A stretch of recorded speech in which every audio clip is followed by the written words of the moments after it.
తిప్పితే నీళ్లు వస్తాయి, మోటార్ స్విచ్ ఆన్ చేస్తే మోటార్ పోస్తుంది. అట్లనే బోరింగ్ కొడితే బోరింగ్ నుంచి నీళ్ళు వస్తాయి. అదే బోరింగ్ కొట్టుడు ఆపితే నీళ్లు రావు కదా. అయితే ఈడ మాత్రం బోరింగ్ కొట్టుడు లేదు, ఏం లేదు, అయినా కూడా నీళ్లు వస్తున్నాయి. అట్లని కొద్ది రోజుల నుంచి అనుకునేరుల్లో ఏండ్ల నుంచి, ఇక ఎన్నేండ్లు అంటే మాత్రం 50 ఏండ్లు. 50 ఏండ్ల నుంచి ఇట్లనే వస్తున్నాయట ఈ బోరింగ్ నుంచి నీళ్లు. బిందెల కొద్ది నీళ్లు కావాలన్నా, డ్రమ్ముల కొద్ది నీళ్లు కావాలన్నా ఈ బోరింగ్ దగ్గరకు వచ్చి బిందె పెడితే చాలు, అర నిమిషంలోనే బిందె నిండుతున్నది. అంతెందుకు దూపైన వాళ్ళు అయితే ఈ బోరింగ్ దగ్గరకు వచ్చి ఇట్లా తాగుడు అంతే. అవ చూడండి నీళ్లు ఎంత చక్కగా తెల్లగా ఉన్నాయో. ఆదిలాబాద్ జిల్లా బోరింగ్ గూడల ఈ ఇచ్చాంతరం ట్విస్ట్ ఏంటంటే ఈ బోరింగ్ నుంచి ఇట్లా నీళ్లు వస్తున్నాయి కాబట్టి ఈ ఊరికి బోరింగ్ గూడ అని పేరు కూడా వచ్చిందట.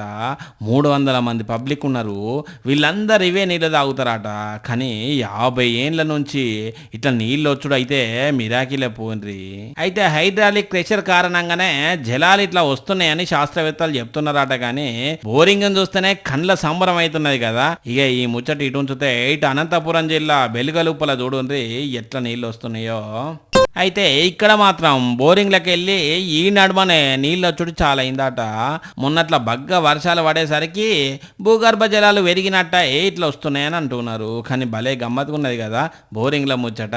మరి ఇట్లా ఈ బోరింగ్లకి వెళ్ళి ఇంకా ఎన్ని రోజులు నీళ్ళు వస్తాయో తెలియదు, కానీ పబ్లిక్ మాత్రం మస్తు ఖుషి అవుతున్నారు.